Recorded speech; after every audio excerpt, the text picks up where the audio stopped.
Okay, welcome everyone to this third part of the analytic theory of monoidal categories. We're still doing analytic theory of monoidal categories. Try to get there, right? Last time I just did groups. Groups kind of as a blueprint example, representations of groups as a blueprint example of what monoidal categories are. Note that this, I already said it, but let me repeat it anyway, that this is part 3, so if you haven't seen part 1 and part 2, I wouldn't expect that you will understand a lot. I'm not saying that I'm doing a good job, and if you have seen part 1 and part 2, then this will be a walk in the park, but I'm just saying kind of the opposite if you want, not quite the opposite. But I'm like, whatever, it's part 3, right? So you should have kind of have some idea of what we have done before. I will be repeat a little bit the main ideas anyway, because it's a certain mantra I want to sell. Right, the mantra of strategies to avoid counting. Okay, so just as a reminder, what we did is, well, we had those log plots, and yeah, so essentially I'm looking for the lines, and I kind of identify everything that roughly looks like a line. So exponential grows up to a correction factor. And the log plot exponential growth looks like a line. That's a good way of fooling people. Just do a log plot, and then the exponential growth of whatever type of global epidemic will just be a line. Anyway, just kidding. And what I've done last time, I had a finite group, and I explained to you how to do this count for the number of indecomposable summons in v to the n. And the story was, well, Bn is like, so Bn, this guy here down here, this is like the pi n function. So we shouldn't expect, right, indecomposables in tensor powers are like invisible in the same way prime numbers are invisible in numbers. Yeah, it's kind of really the same, but they're the elements. Really the same type of question. And pi function is really difficult. They're kind of a little bit random, indecomposable summons. Well, in this generality where you just take an arbitrary group, they're certainly also random. For certain groups, obviously, they're less random. But anyway, so in general, you shouldn't expect that you can say much about this number. So what we do is we copy the analytic number theory approach, and we try to find the growth rate of this little function. So that's what we are trying to do, and we are still trying to do that. So that's kind of the goal for today, is to go to different groups. Yeah, so last time, finite groups, today, like infinite groups. And infinite groups are pretty crazy, so I will restrict to certain types of groups momentarily. Well, right now, just note that if I have a group and a representation of a group, which is just sending it into the automorphisms of some representation, then whatever I'm going to show you really just depends on the image of the group in the automorphisms of a vector space, and this is just GL, the general linear group of that vector space. So in some sense, it makes sense to restrict to general linear groups, and I'll just tell you about the general linear groups if you want. I'm actually making it even easier. I'm only going to talk about SL2 in the end, so which is like the easiest case. So it turns out that SL, special linear group, and the general linear group have the same Bn function. So I can also just go to the special linear group, and the smallest non-trivial one is when V is a two-dimensional representation. And analyzing this is essentially analyzing the general story, essentially in huge quotation marks. But that's what I'm kind of trying to pull off today, right? So last time, here's a reminder, we had our friend, the character table, and I made this, and I still keep this one, this idea that everything is an h times an n to the tau times a beta to the n, where h is, well, it was bounded function, is scalar, right? Literally just a scalar, and then there's a sub-exponential factor and the exponential factor. And for finite groups, I told you that h is essentially a scalar. Yeah, it really just was a scalar up to some bouncing back and forth. tau is always 0 and beta is always a dimension. Yeah? So kind of really easy. Kind of really easy. And I even told you an explicit way to compute the scalar h. So it's like a complete picture of what's going on, right? You can compute the green, the red, and the purple one. Actually, there's not much to compute for the purple one and the red one. The red one is always 0, and the purple one is always a dimension. And there was a way to compute the green one.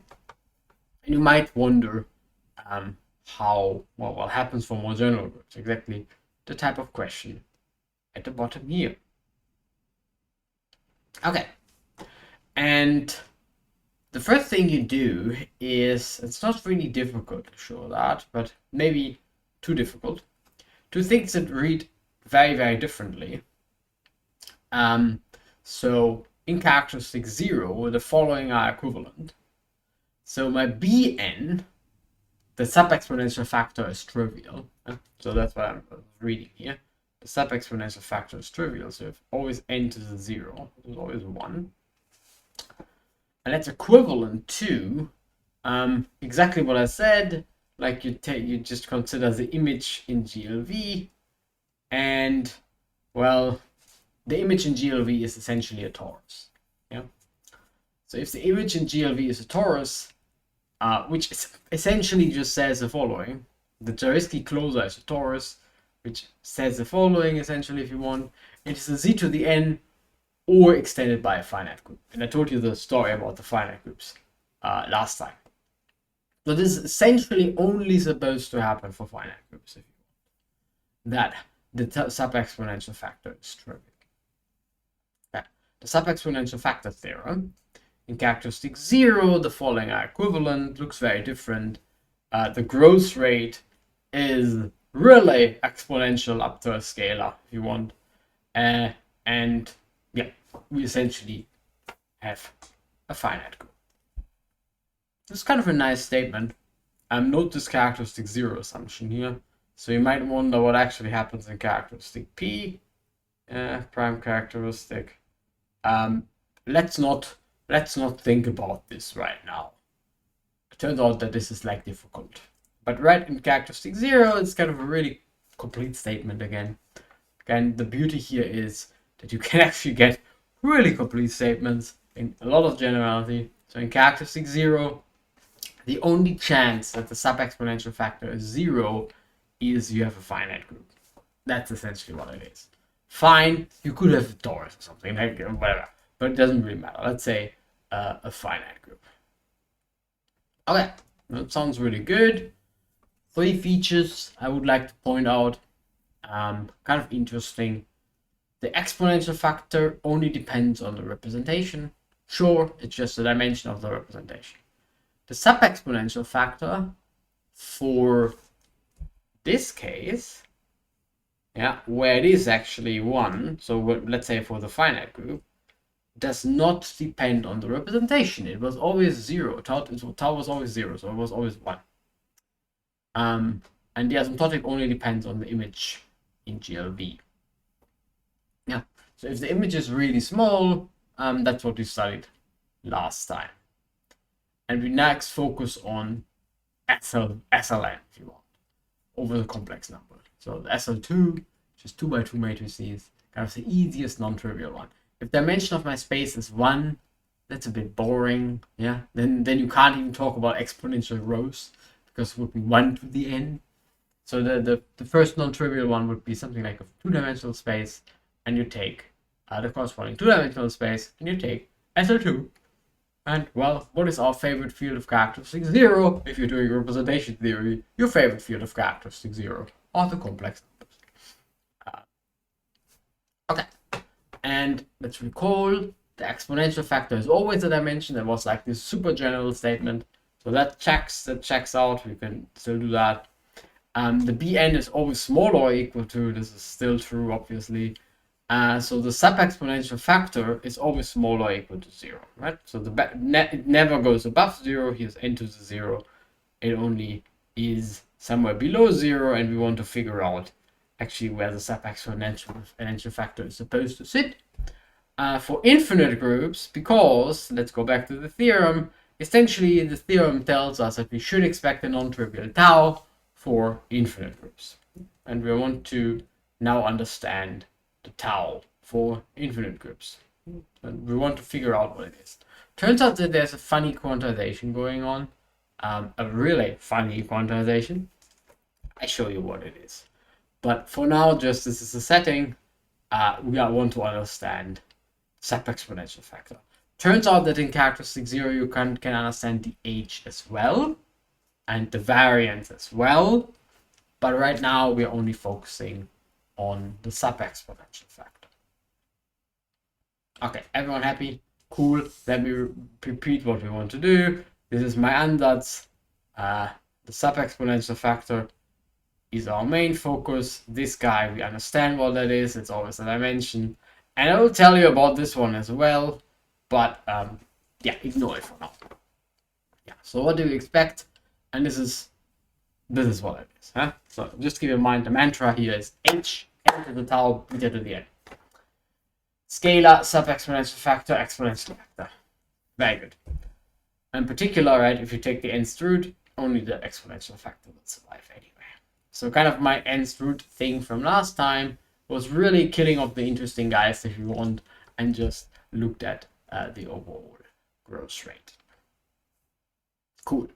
And this is like a really general procedure, like happens all the time. And it's related to the analysis of generating functions, if you want, where the exponential factor is actually the radius of convergence, or 1 over the radius of convergence. And kind of the other terms you get from how fast or the growth rate of the generating function, which is like a Taylor series, towards the radius of convergence. And you will see that all the time. Our prime counting function, for example, was linear, but we just scale it up. You just go through it exponentially fast, and then you get this type of expression. So the h is trivial, the exponential, sub-exponential factor is n to the minus 1, so tau is minus 1, and, well, e to the n, because I'm just walking through it exponentially fast.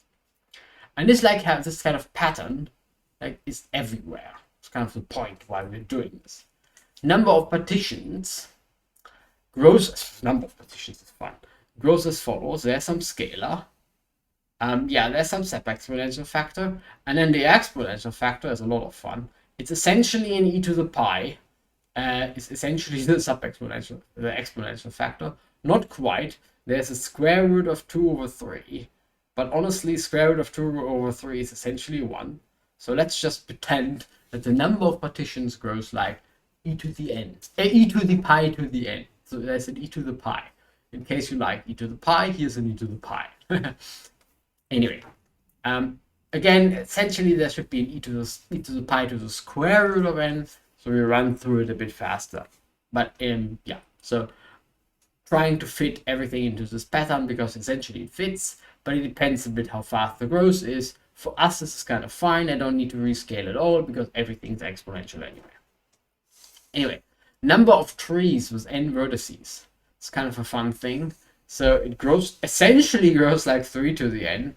Just it's not quite 3 to the n. There's a famous tree constant, which is 2.99, probably a transcendental number, which is very close to 3. But anyway, it's kind of the same type of pattern. The Fibonacci sequence, same type of pattern. The growth rate, in this case, is a golden ratio, the exponential growth rate. And there's a correction factor, square root of 5, because, well, the golden ratio and square root of 5. The rabbit counting a la Fibonacci. The middle binomial coefficients, they are a lot of fun. They grow like 2 to the n, essentially. And this is like a pattern I want to highlight, which happens very often, is kind of the sum over all binomial coefficients is actually 2 to the n, is spot on 2 to the n. One of these crucial formulas that you learn.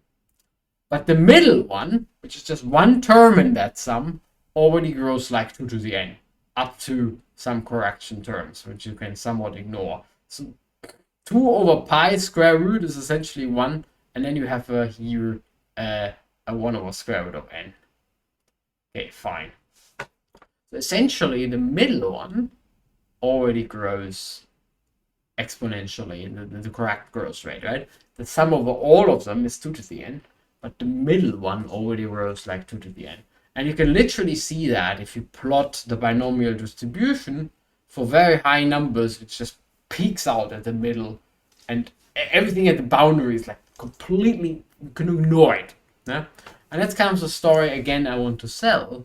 Kind of everything is concentrated somewhere, and we are really looking in this idea of studying an analysis, the kind of analytic properties of monoidal categories. We kind of focus on the peaks and we ignore the things at the boundary, which makes life usually much easier, because kind of the outliers, the very strange patterns always happen at the boundary, but there are not many of them. And since we just count, we just take, we go with the stream, we go with the flow, we take the maximal kind of things. We are looking at the peaks of our distribution. We're looking at the APCs of our distribution. Say it again because it's so important. Happens all the time that few things grow so fast that everything else just is gone, right? Last time, or I had, or no, in the first video I had this, for example, that groups of order 2 to the n always swamp the others. So again, kind of the same type of pattern. And this happens like somewhat all the time, in particular for our friends, the middle binomial coefficients. So wonderful. So this is why this formula that makes sense. That just appears everywhere. It's not like I'm making this up. It's more like life gives it to me, and I'm trying to figure out what the various terms are. I hope that makes some sense. And you can continue. The number of multiplicative partitions is a little bit of a fun thing. The number of multiplicative partitions, not of additive partitions, is a bit trickier. So multiplicative partition is something like 3, 2, 2, 2, expressing 12, not multiplicative partitions. And they behave a little bit like this, which is kind of a shit thing. So whenever you see something that goes up and down like hell, what you should do is take the average. So you just sum them all up and divide by n. So that's the average. And the average then behaves as in the usual type of patterns. A pattern here, for example, e squared would be the growth rate. And there's a correction factor, and then there's some scalar, 1 over 2 pi. Right, the point here is whenever something goes like this, you should just average it out. Just take the sum and divide by n, and you should get some nice number. For example, for those multiplicative partitions. The additive partitions are somewhat much nicer behaved a priori. And this makes sense because prime numbers are the ones that are invisible. Addition is much easier in some sense. Same thing for the number of abelian groups. Like this picture, it goes like up and down like hell.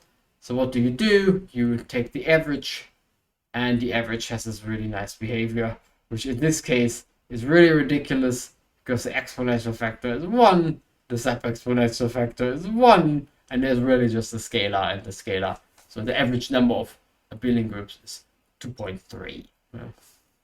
I have a very fun fact. There are essentially no abelian groups. The average number of them, if for large n, is independent of n, it's 2.3. But anyway, same pattern. Whenever something goes like this, you just take the average. Fantastic. I hope this is now kind of settled in. So a lot of sequences do actually behave like this. Here's another example. So for example, you could ask, how large do representations of Sn get? So again, kind of an estimate what's supposed to happen. And let's just play this game of putting sequences against one another. So the size of the symmetric group is n factorial. Yeah, so n factorial is like very fast. Here's the growth rate of n factorial. The kind of famous Stirling approximation. So it's essentially an n to the n if you want. It's an n to the n over e to the n, and then some correction factor. So it's a very, very, very fast thing. And at the same time, the number of partitions grows like very well. It was, remember, it was essentially an e to the pi to the n if you want. So compare those two numbers. This one here is like much faster. It's n factorial, beats any e to the pi to the n. E to the pi to the n has no chance against n factorial. But the representations of the symmetric group, the simple ones, are indexed by partitions. So if you just make now this pigeonhole principle, you need to fill n factorial, because the sum of the squares in factorial, remind you, in group theory is just the sum of the squares of the dimensions of the simples, squares, and then some indexing set, and the indexing set here runs over partitions. Okay, so now the index runs over partitions, and you don't have many partitions compared to n factorial. So this really says that there should be some representations that are really large.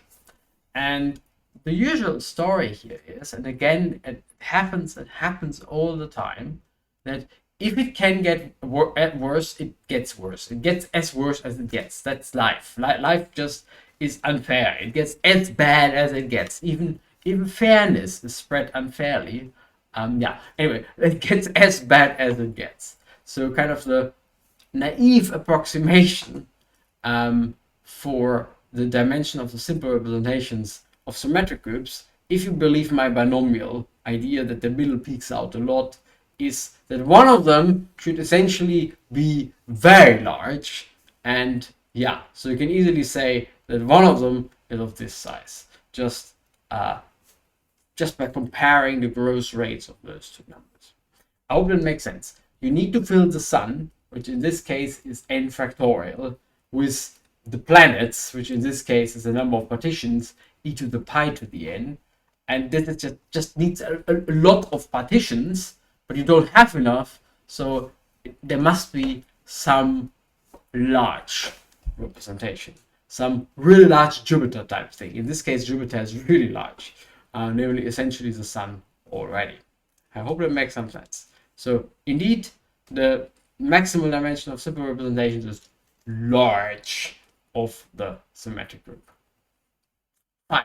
Okay. That was just the kind of the idea how things are supposed to work. And now we mimic this for SL2. So we take the same type of problem, just as a reminder what we wanted to do. I hope at this point the problem statement is reasonably accessible. So what do we do? Well, we already had that. We just compute the numbers. And in case you want to know how to do this, what I would usually do is I would just ask ChatGPT to write me some silly Python code to compute this, because ChatGPT is like real in 2024. It can do a lot of things. It's really bad in some other things, but in program, it's fantastic for programming. It's just really, really highly recommended.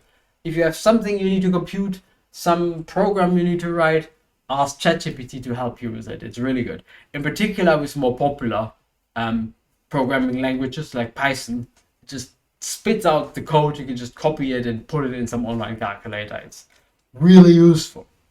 What it's not good for, please correct me if I'm wrong, again, we're in 2024, is to just copy the sequence into ChatGPT and ask what it is. For some reason, it always wants to tell me that my sequence is the Catalan numbers. I don't know why. Somehow it likes the Catalan numbers a lot. There was one sequence that I once copied in. It had started like the Catalan numbers, but then one of them was 4 and not 5. And then it tried to convince me, like in 15 iterations, at one point it gets stuck. In 15 iterations, it tried to convince me that 1 plus 2 plus 1 is 5, just to make it fit to the Catalan sequence. I don't know. That doesn't seem to work very well. As I said, ChatGPT is fantastic. All of the other AI programs, some of them are better than ChatGPT in certain aspects, But anyway, in programming, it's really good. So, but in finding sequences and doing arithmetic, as of 2024, it's 1 plus 2, 1 plus 2 plus 1. I'm not really good at arithmetic, but I'm pretty convinced that this is not 5. And I'm also very convinced that my sequence was not the Catalan numbers. Anyway, so somehow we need to improve here. Anyway, let me try to say it again. Programming, fantastic, thumbs up. Sequences, here's my better way of doing it. So what I would do is when I have a sequence, I just pull up the online encyclopedia for integer sequences, very, very famous, and then just put in the sequence. Let me just make it a little bit smaller so that we can actually pull in the sequence here. So here's my sequence. It's 1, 1, 2, 3, 6, 10, 20. Let's do one more, 35, whatever. Hopefully this should be enough. The middle binomial coefficients. Yeah. Oh, interesting. So the sequence I got from the bn's for SL2 and its defining representation behaves like the middle binomial coefficients. And here they are. And if you're really lucky, then you hit a well-known sequence. The middle binomial coefficients are very, very well known. And you get a lot of information about that sequence, as you can see. So that's very good. So let's just try to find something nice. So let's do it live. Live is always tricky. Aha, there you go. The sequence middle binomial coefficients is asymptotic to 2 to the n square root of pi, whatever. There is an asymptotic formula, and you just found it on the online integer sequence. Well, that's very good. And ChatGPT should be able to do that as well. For some reason, I couldn't convince it to do it. Probably next year it would have been fine. But right now, this is my way of doing it. So we get the middle binomials, and we just found the formula. So it actually is square root of 2 over pi, and there's a square root of n. Note here now for our infinite group, tau is minus 1 over 2. It's not 0, it's minus 1 over 2. And whatever, 2 to the n is the expected factor anyway, because we took a two-dimensional representation. Kind of works out really well. Huh? Bn 2 to the n, and here it works really well. So here's our upper bound 2 to the n. Here's some kind of a naive lower bound 2 to the n over n, and in the middle is this approximation, which works actually really, really well. So what have I done? Well, let me repeat. I took SL2, took its vector representation, wrote some silly Python code, or actually asked an AI to write me some silly Python code, got a sequence, asked an AI to tell me what the sequence is. That actually failed, so put it into an integer sequence and solved my problem. Well, that's a very efficient way of writing a paper. Excellent. So you get this beautiful formula here. Square root of 2 over pi also seems to be a not too bad scalar. It's got a very nice scalar. Tau is pretty easy, and the overall growth rate is easy as well. Cool. And actually, you can actually scroll down, I think, on the integer sequences, and you also find the variance in this case. And yeah, it's pretty bad actually. So it's 2 to the n and n to the minus 3 over 2. So the sequence itself grows like 2 to the n to the minus 1 over 2, and the variance is 2 to the n to the minus 3 over 2. That's pretty bad, and that's why. So it's really bad, yeah. And that's why this plot I took a log plot, and the convergence of the sequence is like it's slow, yeah. It converges, but the variance is just terrible. It's just really bad. Anyway, yeah, so it completely solves my problem. I told you everything. I told you the scalars. I told you tau, the growth rate.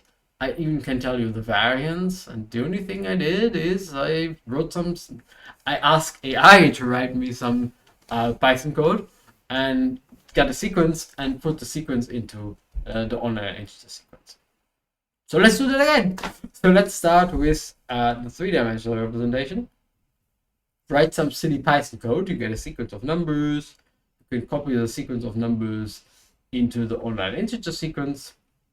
I will not do that now. You can just do it, and you will find. So now we take the three-dimensional representation. Before we took the two-dimensional representation, and now you find that Bn is actually given by the middle trinomial coefficients. The middle trinomials. Yeah? So middle binomials, middle trinomials.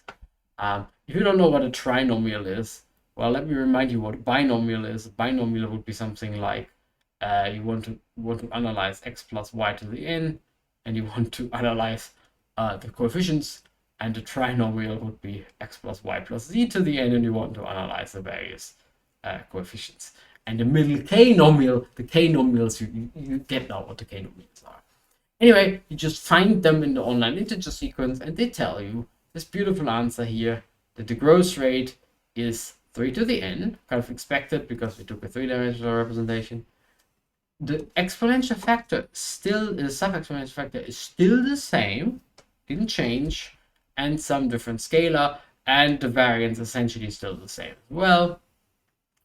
You take the k-dimensional representation, you get the k binomials in exactly the same way, silly Python code plus online integer sequence. You get, well, this formula. Note again, this term is expected, this term doesn't change, and the scalar is actually not that bad. There's a square root of pi, by the way, and the variance also stays what it is. So what you could expect is the following. The dominating growth rate is always a dimension. We already know that. There's nothing to expect, but anyway, so we already know that. The sub-exponential factor is independent of the representation. It's interesting. We already had that for the finite groups. And again, it is independent of the representation. It's always for SL2, it's always, tau is always -1/2. And h is a scalar, whatever the scalar is, some scalar. Turns out that this is indeed true, and this is kind of a nice type of theorem. Yeah, the dominating growth rate is always a dimension. Okay, that was my beta theorem. We already know that. That's the easy one. And to the tau depends. Also, tau depends only on gamma, and this is like true for all groups and characteristic zero fields. I'm convinced that it's true in general, but I can't prove that. So like even characteristic p fields. And h is essentially a scalar, and it's again true for all groups in characteristic 0. Kind of very nice. So n to the tau only depends on the representation. And h is a scalar. This is like a very complete answer for the problem. Again, you have no chance to do this somewhat in a real counting version, like it's a pi versus b type of situation, but it's not a problem at all to write down these types of statements. In particular, it's a bit surprising that the sub-exponential factor, the correction factor, is independent of the representation. It only depends on the group. It actually only depends on the image of the group in GLB. Yeah? So my gamma here, and I think I wrote G before, gamma is my group, just depends on the image in GLV. In particular, I can tell you exactly what tau is depending on what the image is. So kind of a fun thing to do. And yeah, let me just remind you what it is. For dihedral groups, let's say for finite groups, tau is always 0, and well, h is some scalar. Scalar could be bounced back and forth, but takes only finite variables. Let me call it a scalar. Very, very harmless. For a reductive group, it's kind of this funny quantization of what tau could be. It's always the number of positive roots over 2 minus the number of positive roots over 2. So it's -1/2 for SL2, it's -1 for -3/2 for SL3, and so on. It's kind of this quantization, and this is like you only look at the image of your group, you figure out what reductive group you see, you can get the number of positive roots, you can get the tau. Kind of a funny quantization. And I haven't talked about h a lot, but if you just look really back on those scalars, you might expect that there's some way to write down the h function explicitly. And yes, you can. It's actually very nice. It's some number theory going on. It's a gamma function in the root system. Fine. But anyway, and the variance is also given by a closed formula. So looks pretty good, actually. Yeah, so here same type of thing. So characteristic 0, you essentially get a complete answer for all questions I was asking. Yeah? For the overall growth rate, for the asymptotic formula and for the variance, like a really complete answer with closed formulas, which is like a remarkable type of thing. I just want to point it out again. Characteristic 0, world is nice. Yeah, fairness is spread unfairly. Characteristic 0 treats you very nicely.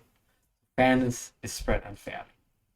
So if I say fairness is spread unfairly, there's this question about finite characteristics, or characteristic 2, 3, 5, something. Yeah, fairness is spread unfairly. I'm about to quit the video here because fairness is spread unfairly, and the story is just a bit much trickier. But let's continue. Just be prepared that the story is much trickier. The only thing I already told you last time is for a finite group, even in characteristic 0, in prime characteristic, nothing really changes. This was my inclusive type of statement. It really is the same. So it works as in characteristic 0. So the only interesting case would be the reductive group, and we'll see what we can do with the reductive group. Hope that makes some sense. So, done. Characteristic 0, all groups, characteristic P, finite groups. Next step, SL2, the infinite group, over an algebraically closed field of characteristic P. So the algebraically closed fields are always infinite, so this is an infinite group. And it's just, I don't know what to say. Fairness is spread unfairly somehow. There's a complexity jump, which is ridiculous. It's just absolutely ridiculous what happens. From a very easy answer in characteristic 0, you get this absolutely remarkable complexity jump to characteristic P. And for the sake of brevity of this video, all the slides are online anyway. I go through it pretty quickly. Essentially what happens is the following. I discuss here roughly what happens. Essentially what happens is that H is not a scalar anymore.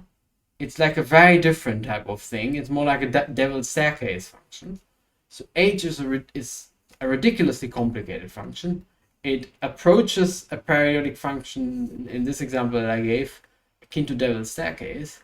So it's kind of very strange. So from scalar to an insane function. And tau happens not to be a half integer anymore, like in my little quantization statement, but it's actually a transcendental number, some log of something. So there's really a fractal structure going on, and this works for all P. So let me just show you the answer in the end. So Bn, so this statement still works, but you can already see that convergence here is kind of different. So if you take this sequence here, and you can just still copy it into the online integer sequence. So let's just do that. I need to do it a little bit smaller again.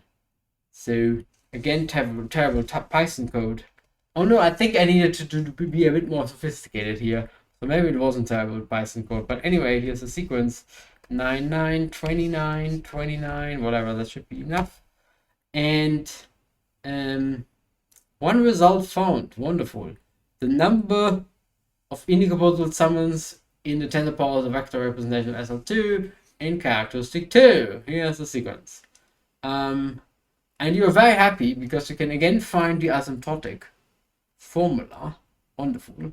So it is actually pretty complicated. So tau is some transcendental number. H is, I will show you H in a second. It's a completely insane function. But anyway, you get the answer again from the online integer sequence. So you're very happy and you're like, yay, I can write a paper. Turns out that in this case it's not as easy because you look at actually who uploaded it and you realize, oh, it was you. Yeah. Anyway, so I really feel like people should put more sequences on the sequence. So eventually some AI will pick it up and you can actually do it in AI.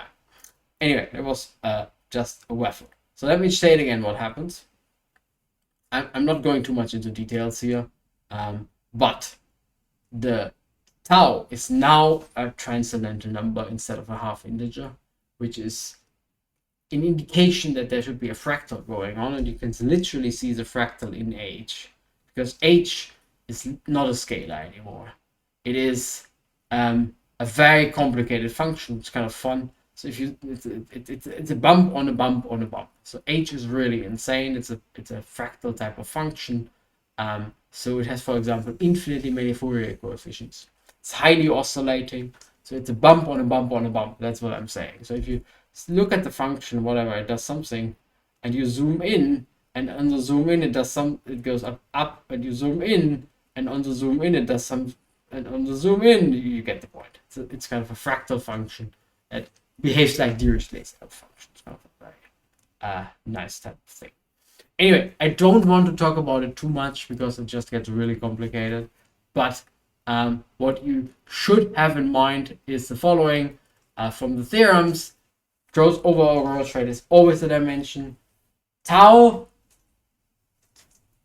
complicated in general, in characteristic 0, easy. But I still suspect that it only depends on the root system. In particular, kind of the tau that you get here is some interesting value in the root system. And the h is just not a scalar. But you get interesting number theory, which I don't want to talk about too much. Anyway, I hope you enjoyed this video, and I also hope to see you next time.